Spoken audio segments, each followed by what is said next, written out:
Assalamualaikum warahmatullahi wabarakatuh. My name is Yasmin Syazwana binti Muhammad ZAMANI. I am from class ED24218 and my metric number is 2021307225.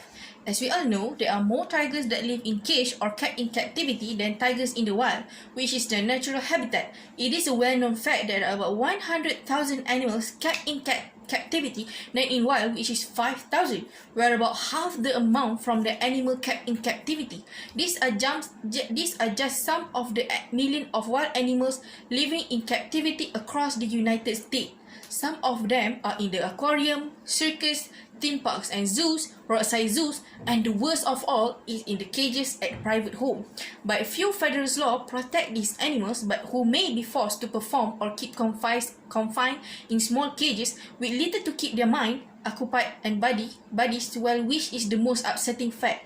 State laws may vary accordingly, but there are some states that are banning the ownership of wild and exotic animals, while others have virtually no regulation at all. Captive animals need better law and better enforcement of those laws. As a human, we also shouldn't keep this wild and exotic animal in captivity or cage for our entertainment, and it was so disappointing to see there are so many people enjoy this kind of entertainment, which is so disturbing and unsettling. So we as an animal lover should voice out our dissatisfaction about how this animal treated.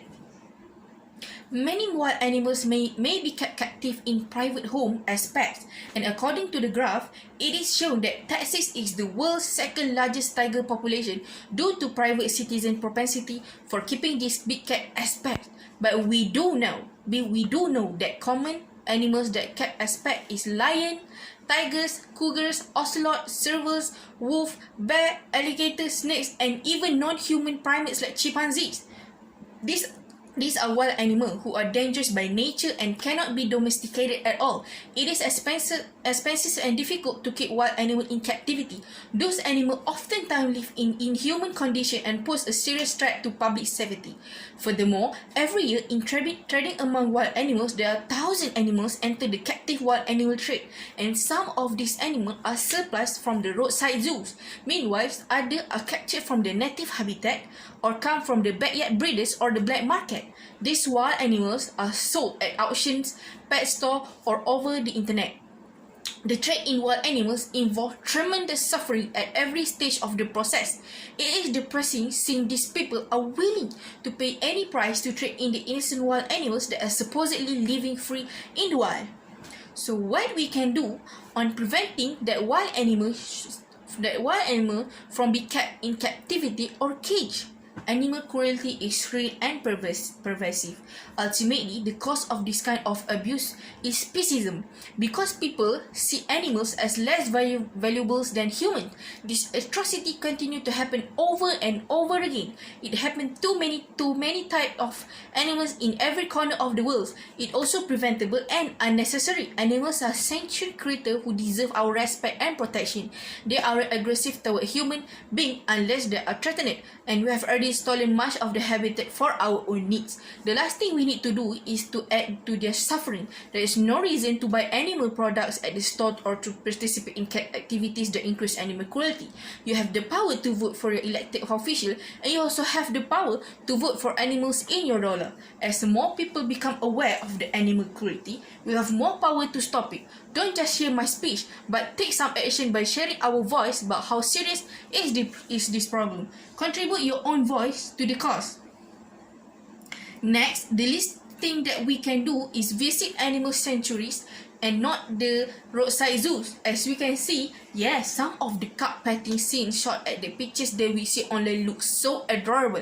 But like the show in Netflix, which is Tiger King, you can see it on the Netflix, that taught us one thing, which is the roadside zoos are a big no-no.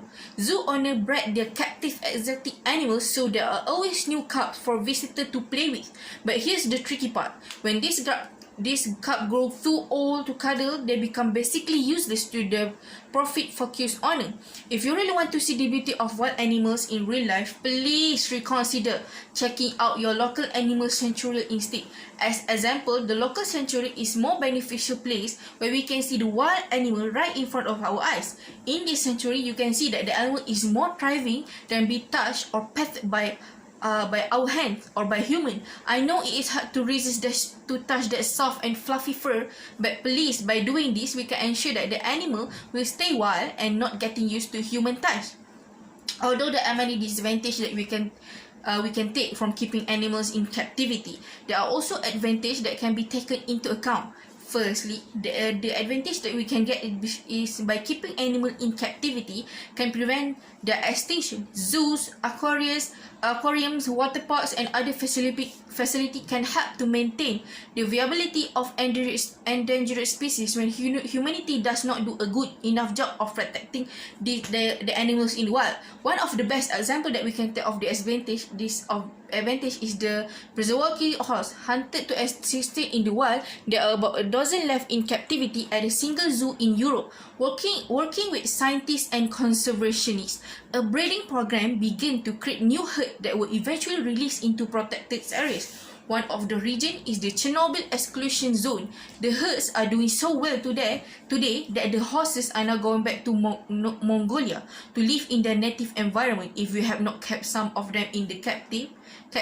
then the species will likely be extinct. Next, by keeping animals in captivity, people can learn more about the animal and the natural world. Doctors and scientists have an opportunity to study the animal with whom we share our planet with greater effectiveness when they are in captivity. That doesn't mean we should be going out into the wild to take creatures away from their natural habitat.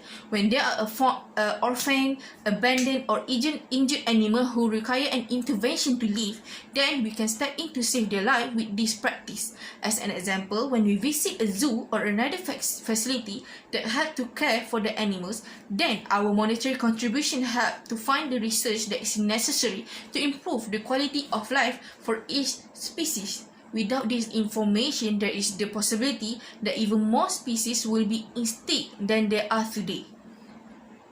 Therefore, especially for animal lovers, you should support this idea on why these animals should not be caged or kept in captivity. We as a human should cherish the animal as long as they're still alive.